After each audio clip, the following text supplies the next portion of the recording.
My mother convinced my boyfriend to marry my sister. She told him, "She's stronger and better for you." I was heartbroken when I found out and moved away to build my life. Years later we reunited at a grand party thrown by me, and when they saw my husband their faces turned pale. Because my husband was. I never thought I'd hear those words from my own mother's lips. "She's stronger and better for you." The sentence hung in the air like a guillotine above my heart as I stood frozen outside the kitchen door during my cousin's graduation party. My boyfriend of 3 years, Mark, had gone to grab us drinks, but his prolonged absence had prompted me to look for him. Now I wished I hadn't. Audrey is sweet, but let's be honest. My Elizabeth has always been the achiever. The one with real potential. My mother's voice was casual, as if discussing nothing more important than a recipe. "You deserve someone who'll push you forward in life, not hold you back." I peered through the crack in the door, watching Mark's expression shift from uncomfortable surprise to something more contemplative. He didn't defend me. Didn't laugh it off. Just stood there, clutching our forgotten drinks, listening. "I've always thought you two had more chemistry anyway," my mother continued, patting his arm with maternal affection that twisted my stomach into knots. "Elizabeth has been watching you for years. She's just waiting for her chance." "I don't know, Mrs. Davis." Mark's hesitation felt like betrayal already. "Audrey and I have been together for a long time. And what do you have to show for it?" She raised an eyebrow.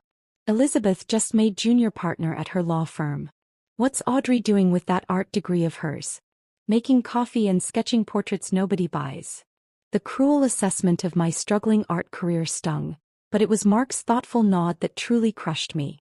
I backed away silently, somehow maintaining composure through the remainder of the party while a storm brewed inside me. I should have confronted them immediately. Should have ended things that night. Instead, I smiled and pretended I hadn't heard a word. That was my first mistake. The changes were subtle at first. Mark began mentioning Elizabeth in casual conversation, how impressive her recent case victory was, how her fitness regimen was really showing results. Each comment felt like a small paper cut. Painful but not enough to acknowledge. Then came the cancelled dates. The late nights at work. The sudden interest in legal documentaries that Elizabeth had recommended. Once I found texts between them discussing lunch plans that had never been mentioned to me. When confronted, Mark dismissed it as innocent.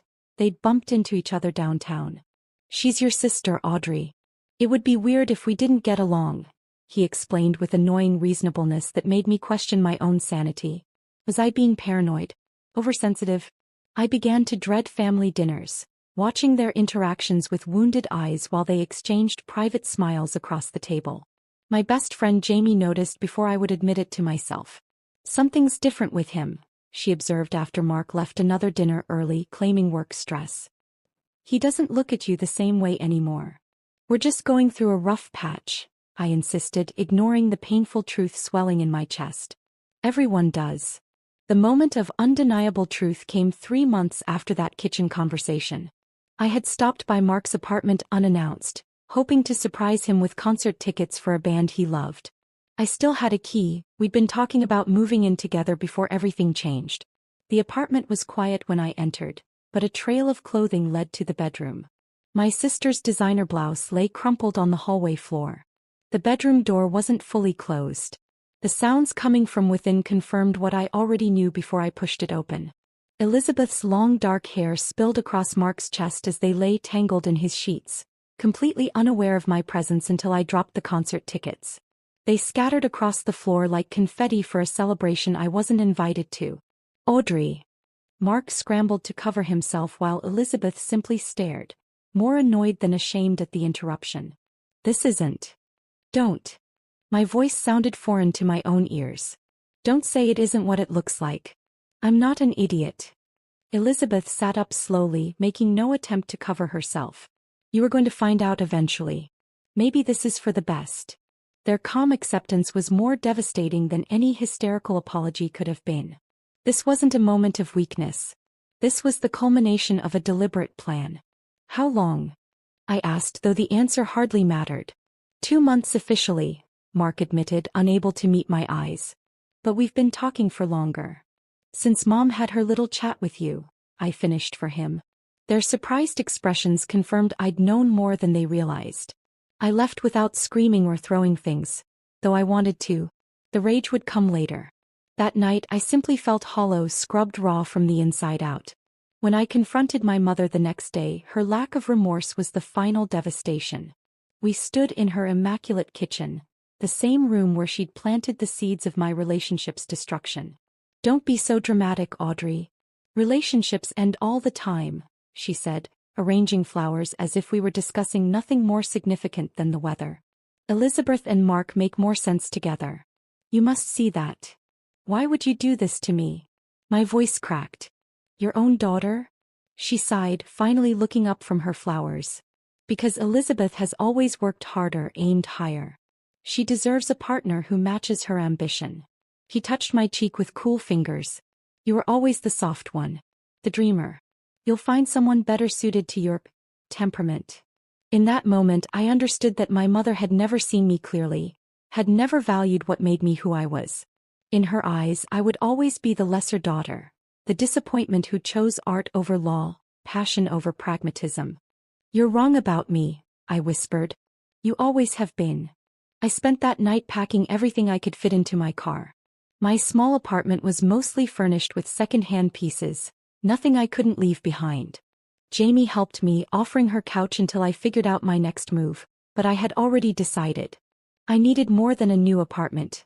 I needed a new city, a fresh start where every street corner didn't hold memories of Mark or reminders of my sister's betrayal.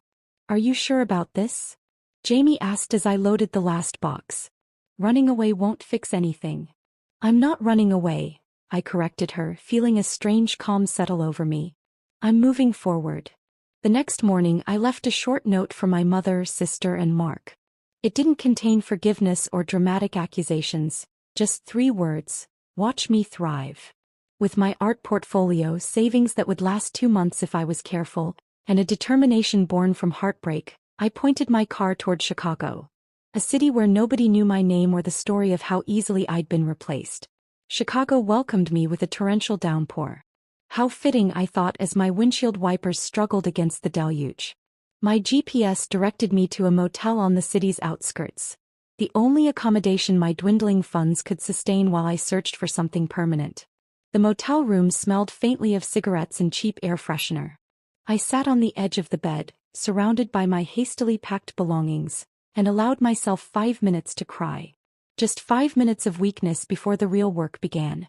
When my alarm chimed, I wiped my face, opened my laptop, and began hunting for apartments and jobs with equal desperation. 3 days and 12 apartment viewings later, I signed a lease for a studio in Uptown. A neighborhood with character, my realtor had said optimistically. What she meant was that the building was old, the elevator frequently out of service, and my neighbors a colorful assortment of students, immigrants, and night shift workers. The rent consumed nearly 2/3 of what remained in my savings, starting the invisible countdown clock on my Chicago experiment. "You have 30 days, I told my reflection as I pinned job listings to my refrigerator with magnets shaped like tiny pizza slices, the only decorative touch in my sparse new home. Find work or admit defeat." 28 days later, after a string of rejections and unanswered applications, I walked into Meridian Investment Group for my final scheduled interview. The receptionist directed me to a seating area where another candidate sat reviewing notes, her designer suit making my carefully pressed department store dress feel suddenly inadequate. "Miss Davis." A woman with a sleek bob and frameless glasses appeared. "I'm Carol from HR. I'm afraid there's been a change." My heart sank as she continued. "The administrative position has been filled internally, but Mr. Harrington wondered if you'd be interested in interviewing for a different role, executive assistant to one of our junior associates." I followed her through a maze of cubicles and glass-walled offices, finally arriving at a corner workspace where a man sat surrounded by stacks of reports and takeout containers. He looked up, revealing tired eyes and a day-old stubble that somehow enhanced rather than detracted from his professional appearance. "Patrick Reynolds," he introduced himself, standing to shake my hand. "Sorry about the mess. Annual reports are due and my last assistant quit without notice." "Audrey Davis," I replied, surprised by his firm handshake and direct gaze. "I'm flexible about job descriptions as long as they come with a paycheck." A smile flickered across his face. "Honest." I appreciate that. He gestured to the chair across from him. Tell me why an art major from. He glanced at my resume. From Philadelphia, wants to work at a Chicago investment firm.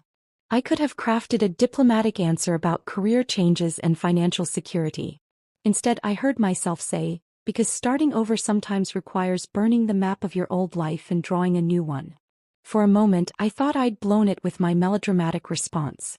Then Patrick nodded slowly. I know something about fresh starts myself. He pushed aside a stack of folders. The job pays less than the administrative role you applied for, but has more potential for advancement. The hours are brutal, the learning curve steep, and I'm told I can be demanding. I'm not afraid of hard work or demanding people, I assured him, thinking of my mother's perpetual disapproval. And I'm a quick learner. He hired me on the spot and I started the next morning. The first weeks tested every limit I had. Patrick worked 16-hour days preparing client portfolios and investment strategies, expecting me to keep pace. I brought him coffee that went cold while he analyzed market trends, ordered lunches he forgot to eat, and organized chaos into manageable systems while absorbing investment terminology through osmosis. Why are you still here? He asked one night at 11, looking up to find me reorganizing his client files by risk profile rather than alphabetically. Because the work isn't finished, I answered simply. Our early interactions were strictly professional but underscored by awkward moments. Like when he accidentally sent me a text meant for his brother complaining about a bad date, or when I spilled coffee across important documents and nearly cried from stress and embarrassment. It's just paper, he said, helping me blot the mess. The data's backed up. Breathe, Audrey. Lunch breaks became our unintentional bonding time. Patrick insisted I leave the office, dragging me to food trucks or hole-in-the-wall restaurants where we'd discuss everything except work, from his passion for classic motorcycles to my abandoned art. I kept my past vague, but he never pressed for details I wasn't ready to share. You're a mystery, Davis, he commented once over Vietnamese sandwiches.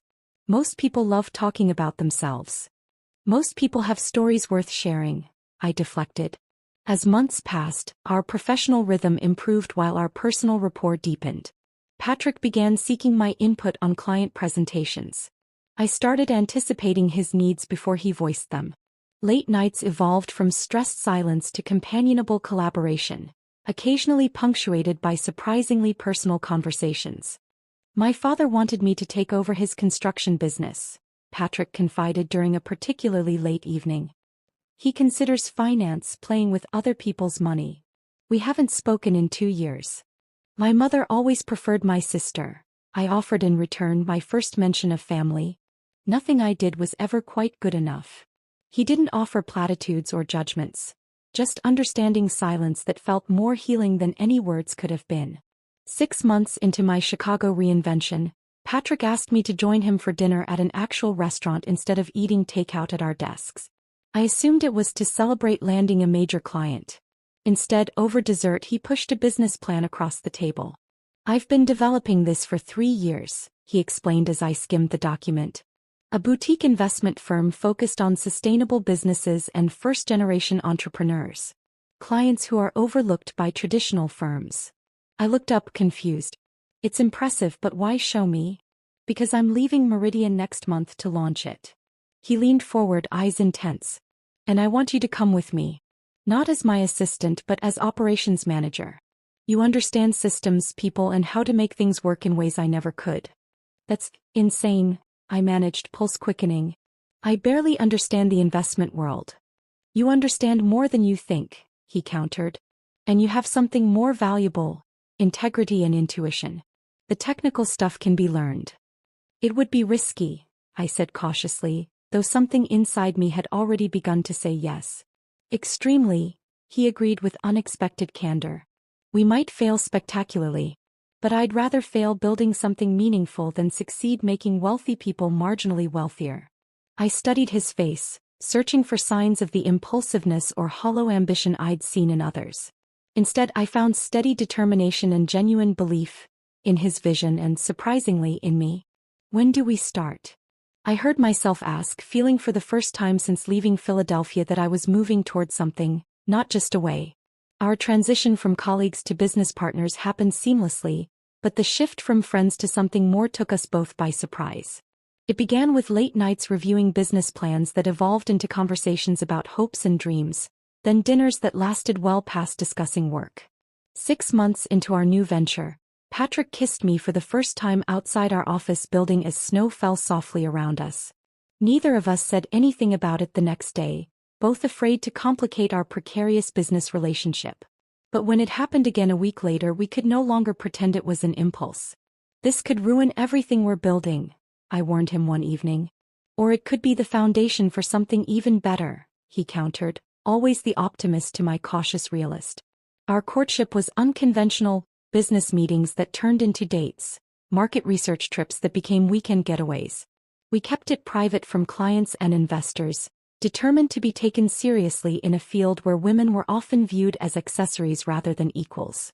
But within a year, Patrick proposed during a mundane moment, both of us in sweatpants, reviewing quarterly projections on my living room floor. "Marry me," he said suddenly, looking up from a spreadsheet. "Be my partner in everything."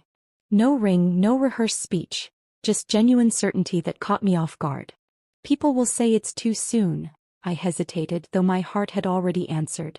"Let them talk. I've never been more sure of anything." We married 3 months later at the courthouse with only Jamie, who'd flown in from Philadelphia, and Patrick's brother Michael as witnesses. I wore a simple cream dress, Patrick a charcoal suit. No elaborate vows, just straightforward promises spoken with unmistakable conviction. "I choose you as my partner in all things," Patrick said, holding my hands tightly. "I promise that our partnership will always come first, before work, before success, before everything." The words healed something in me that had been broken by betrayal. This wasn't a man looking for someone stronger or better. He saw me exactly as I was and chose me deliberately. Our reception was dinner at our favorite Vietnamese restaurant, the one where we'd shared so many lunches. The owner, Mrs. Nguyen, insisted on decorating our table with flowers and serving champagne she'd hidden for special occasions. "To partnerships that lift us higher," Patrick toasted. Reality quickly replaced romance as we faced the challenges of a startup business. Our fledgling company, Reynolds Capital Partners, operated out of our one-bedroom apartment to save on overhead costs. The dining table became our conference room, the living room transformed into a makeshift office with filing cabinets disguised as end tables. We scheduled client meetings at cafes or hotel lobbies, carefully crafting the illusion of established success we hadn't yet achieved. I took a part-time position at an art gallery to supplement our income while Patrick pursued potential clients. Our savings dwindled as months passed without the breakthrough we needed. Some nights I'd find Patrick still awake at 3 a.m., recalculating projections or revising proposals. "We should consider taking on more traditional clients," I suggested delicately after our 6th month of barely covering expenses. "Just until we're established. If we compromise now, we'll never get back to our original vision," he argued, the stubborn determination in his voice both admirable and frightening. Our first real argument as a married couple erupted over finances. Patrick wanted to invest our emergency fund into expanding the business. I insisted we needed security. The fight ended with slammed doors and hurt feelings, but also a compromise, half for growth, half for security. It became our pattern, his ambition balanced by my pragmatism, creating equilibrium neither of us could achieve alone. 8 months into our marriage, opportunity finally knocked. A small sustainable energy company needed investors who understood their mission beyond profit margins. Patrick spent weeks developing a presentation that explained not just returns on investment but environmental impact and community benefits. I stayed up all night designing informational packets that showcased both professionalism and personality. The client chose us over established firms, bringing 3 other eco-conscious businesses with them. Finally, we had momentum. "We need to celebrate," Patrick insisted, though I was hesitant to spend money. He surprised me by recreating our first date. Takeout containers from that same Vietnamese restaurant, spreadsheets pushed aside to make room for spring rolls and noodles on our dining table. To our first major deal, he toasted with grocery store wine in coffee mugs. And to my brilliant wife who never stopped believing even when I almost did. The business grew steadily after that first breakthrough. Our apartment became increasingly cramped with file boxes and office equipment. Interns worked from our sofa. Conference calls happened in our bedroom with the door closed. The arrangement became unsustainable the day a potential investor arrived early for a meeting while I was stepping out of the shower. We need real office space, Patrick conceded that evening. And possibly a home where I don't find paper clips in the cereal box. With cautious optimism, we signed a lease on a small office space downtown and moved to a slightly larger apartment. One with a spare bedroom that wouldn't double as storage for business documents. The separation between work and home brought welcome balance to our relationship. 3 years of relentless work followed. Patrick developed a reputation for integrity and innovation in sustainable investment. Our client list expanded beyond Chicago to neighboring states. I built systems and teams that turned Patrick's vision into operational reality. We complemented each other perfectly. His charisma and strategic thinking matched with my attention to detail and organizational skills. Our biggest milestone came unexpectedly. A major investment group approached Patrick about acquiring Reynolds Capital Partners. Their offer was generous, but included a condition. Patrick would need to stay on as CEO of the newly expanded Sustainable Investment Division, with complete decision-making authority over ethical investments. I never imagined running something this size, he admitted the night after signing the contracts. We stood in the kitchen of our new house. A modest but beautiful 3-bedroom in a neighborhood we'd only dreamed about when we started. They didn't buy just the company, I reminded him, straightening his tie. They bought your vision. Your integrity. The transition wasn't easy. Patrick worked longer hours establishing the new division while I adjusted to my role as Chief Operations Officer. But watching him in action, commanding boardrooms with the same passion he'd once displayed in our tiny apartment, filled me with pride that eclipsed the sacrifices. We did it, he whispered during the champagne toast at the official announcement of his appointment as CEO. Together. And as I watched him shake hands with executives who now reported to him, I thought about how far we'd come from that rain-soaked day I'd arrived in Chicago, heartbroken and alone. Life had taken everything from me only to replace it with something I never could have imagined. 5 years into Patrick's role as CEO, I had firmly established myself as more than just the boss's wife. My operational systems had become the backbone of the company's expansion into 3 new markets, and executives regularly sought my input on organizational decisions. We had found our rhythm. Patrick the visionary, me the architect who built the structures to support his dreams. Our personal life had settled into comfortable routines as well. Sunday mornings spent reading the paper over coffee, monthly dinner parties with our small circle of friends, and occasional weekend trips to Michigan where Patrick was restoring a vintage motorcycle. We hadn't started a family yet, both focused on nurturing our growing company, but the topic had begun to surface in late-night conversations. I rarely thought about Philadelphia anymore. Jamie visited occasionally, bringing carefully filtered updates about mutual friends, but never mentioning my family. I'd made peace with that chapter of my life being firmly closed. Or so I believed until a particular Tuesday morning. You might want to see this, Patrick said, sliding a financial magazine across the breakfast table. The small headline in the corner read, Davis and Associates faces bankruptcy after failed expansion. My sister's law firm, the one she'd built with my ex-boyfriend after he left his previous position to join her practice. I didn't know you still followed news from Philadelphia, I said, trying to sound casual while my heart raced. I don't. But Meridian Investment Group is on our acquisition shortlist, and your ex works there now. Their legal department outsources to Davis and Associates. Patrick watched me carefully. I wanted you to hear it from me before the office started buzzing about it. The magazine article detailed Elizabeth's failed attempt to expand her firm nationally, resulting in mounting debt and client exodus. Mark had apparently joined Meridian's compliance team after their joint venture collapsed, taking a significant pay cut. The irony wasn't lost on me. The stronger match my mother had engineered now struggling while I sat in my beautiful kitchen beside a successful husband. Does it change your acquisition plans? I asked pragmatically. That depends on you, Patrick replied. Meridian's sustainable energy portfolio aligns perfectly with our growth strategy, but I'll walk away if it makes you uncomfortable. His willingness to sacrifice a smart business move for my emotional comfort exemplified why I'd fallen in love with him. Don't be ridiculous, I said, squeezing his hand. It's just business. 2 weeks later, the acquisition was finalized.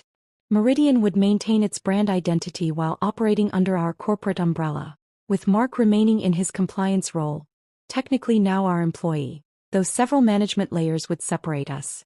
We should host a gala, Patrick suggested one evening as we reviewed the quarterly results. Celebrate the acquisition, showcase our expanded sustainable portfolio to investors, and introduce the Meridian team to our corporate culture. The suggestion wasn't unusual. We hosted similar events annually, typically at Chicago's Natural History Museum, where the sustainability theme resonated with our company values. What caught me off guard was Patrick's next comment. I think we should invite Mark Davis and the key players from Philadelphia, including any affiliated legal representatives. Show them our corporate values extend beyond Chicago. My teacup froze halfway to my lips. You want to invite my sister and ex-boyfriend to our corporate gala? Patrick set down his papers. Is that what this is about? I had no idea. The Davis in the legal documents. I never connected it to your sister. His genuine surprise made me realize I'd never shared my full family history with him. Only vague references to a difficult mother and a favored sister. Patrick knew I'd left Philadelphia after a betrayal but didn't know the specifics. I'd compartmentalized so effectively that I'd forgotten he couldn't see the connections I found glaringly obvious. That night, I finally told him everything. My mother's manipulation, Mark's betrayal, Elizabeth's callousness. I expected sympathy, perhaps protective anger on my behalf. What I didn't expect was Patrick's thoughtful silence followed by an unexpected perspective. Maybe it's time they saw who you've become, he said finally. Not for revenge but for closure. You've built an extraordinary life, Audrey. A life that's authentic to who you are, not what anyone else wanted you to be.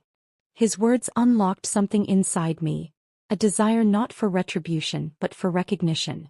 Not to hurt them as they'd hurt me, but to stand confidently before them as the woman I'd become despite their dismissal of my worth. We'll invite them, I decided. All of them, Mark, Elizabeth, even my mother. The next weeks were a blur of gala preparations alongside a growing knot of anxiety in my stomach. I channeled my nervous energy into ensuring every detail was perfect, from the sustainable seafood menu to the carbon-neutral transportation for guests. Our event coordinator commented that I'd never been so involved in planning before. As I reviewed the finalized guest list, seeing their names in black and white brought a wave of emotions I thought I'd processed years ago. What would they think seeing me now? Would my mother still view me as the lesser daughter? Would Mark regret his choice? The questions circled like vultures despite my attempts to dismiss them. Having second thoughts? Patrick asked, finding me staring at the invitation mock-ups late one night. Not about inviting them, I clarified. Just wondering if I'm doing this for the right reasons. Am I still seeking their approval after all these years? Patrick sat beside me, taking my hands in his. Only you can answer that. But from where I stand, you stopped needing anyone's approval the day you drove into Chicago with nothing but determination and talent. He kissed my forehead. Whatever your reasons, I'll be right beside you. His steady confidence bolstered mine. The next morning, I approved the final invitation list without hesitation. The RSVPs arrived gradually: business associates, investors, Meridian employees. Then came the response from Philadelphia. Mark would attend as Meridian's compliance officer. Elizabeth would accompany him as his wife. And most surprisingly, my mother accepted with a brief note indicating she was looking forward to reconnecting after all these years. The formal invitations were mailed 3 weeks before the event, elegant cards featuring recycled paper and soy-based ink that reflected our company's values. For my family's invitations, I included a personal note. Looking forward to showing you the life I've built. Audrey Reynolds. As the gala approached, my wardrobe became an unexpected source of anxiety. The perfect dress became symbolic. It needed to project confidence without obvious attempt to impress. After countless shopping trips, I found it, a sophisticated emerald gown that complemented my eyes and projected elegant authority. Ready to face your past?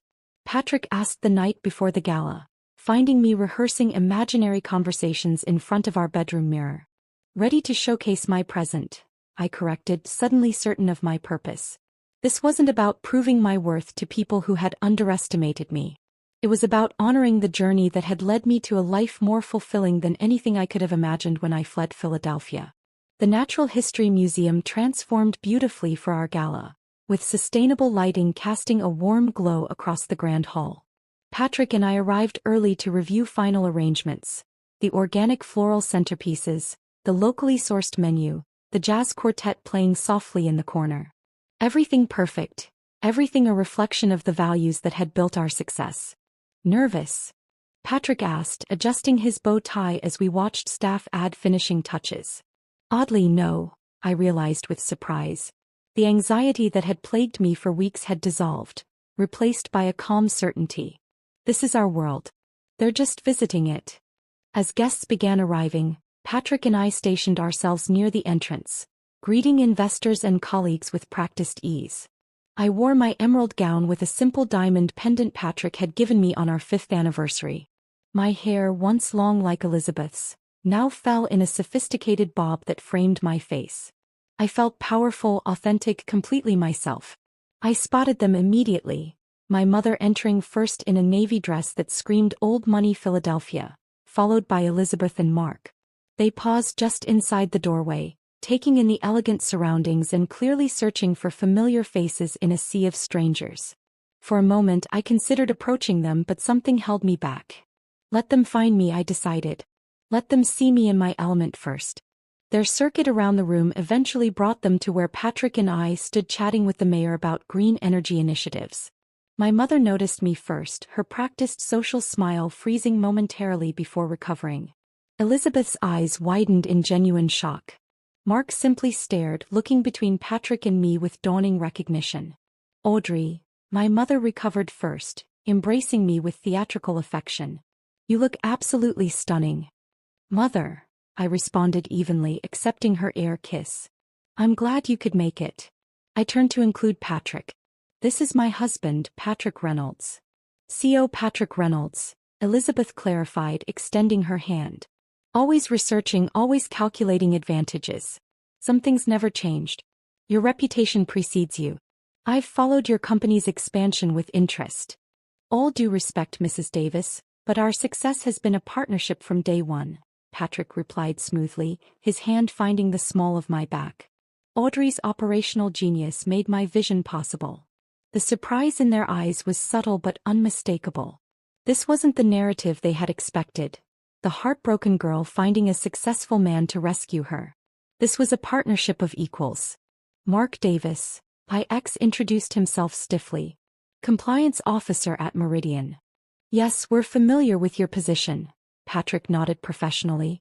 Welcome to the family of companies. Mark's expression shifted as understanding dawned. You're Meridian's new parent company.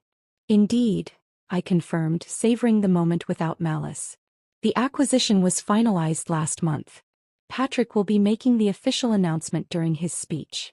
Their discomfort was palpable as they processed this new reality. The man who had discarded me for someone stronger, now answering to the company I had helped build. The sister who had taken what was mine now standing before me not as the superior sibling but as the wife of a mid-level employee. If you'll excuse us, Patrick said graciously, we should continue greeting our guests. Please enjoy yourselves. As we moved away, I caught my mother watching me with an expression I couldn't quite decipher. Something between calculation and genuine bewilderment. The evening progressed with choreographed precision. Dinner was served, awards presented to key team members including several I had personally mentored. Throughout it all, I felt their eyes following me, watching as executives sought my opinion, as Patrick referenced my contributions in conversations, as I navigated the room with the confidence of someone exactly where she belonged. Patrick's welcome speech came after dinner. He spoke eloquently about sustainable investment, about building businesses that valued more than just profit margins. Then came the announcement about Meridian's acquisition, with Mark uncomfortably spotlighted as Patrick welcomed him and his colleagues into our corporate structure. The power dynamic couldn't have been clearer if we'd designed it intentionally. My mother found me at the dessert table afterward, champagne glass in hand.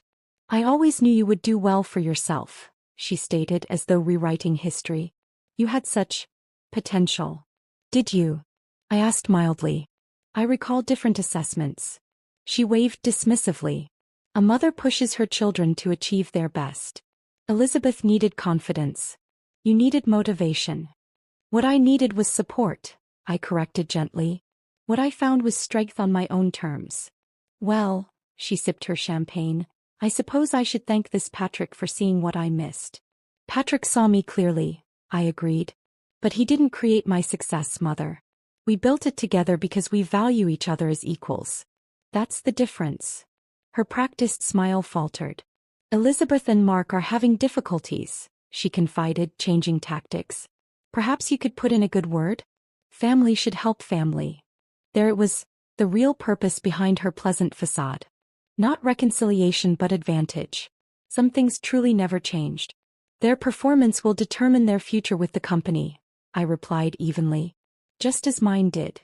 I spotted Elizabeth approaching determinately, Mark trailing behind her. Your husband is impressive, my sister acknowledged reluctantly. The way he commands the room. You've done well for yourself. The backhanded compliment hung in the air. The implication that my success was merely a reflection of my husband's, not a partnership we'd built together. We've done well together, I corrected. That's how true partnerships work. Something worth considering in your own arrangements. Elizabeth's expression hardened at the gentle rebuke. Mark looked away uncomfortably, unable to meet my eyes. The dynamic between them seemed strained, brittle in a way that triggered not satisfaction but an unexpected pang of compassion. They had what they thought they wanted, only to discover it wasn't the prize they'd imagined. I should circulate, I excused myself. Enjoy the remainder of the evening. Hours later, after the last guest departed and we returned home exhausted but satisfied, Patrick and I sat in our kitchen sharing leftover dessert straight from the container. How do you feel? He asked, studying my face in the soft kitchen light. Lighter, I realized. Like I've set down something heavy I didn't know I was still carrying. He nodded thoughtfully. They seem smaller somehow. Not at all how I imagined from your stories. They are smaller, I mused. Or maybe I'm bigger. Not in status or success, but in understanding what actually matters. Which is? Patrick prompted. Building something real. Something true to yourself. I reached for his hand across the counter. With someone who sees your value without needing to diminish others. So not revenge after all? His eyes crinkled with understanding. The strangest thing happened, I confessed. Standing there watching them, seeing how unhappy they are despite getting exactly what they schemed for. I didn't feel triumph. I felt grateful. Grateful. If they hadn't betrayed me, I might never have left. Never found Chicago, never met you, never discovered what I'm capable of building. I squeezed his hand.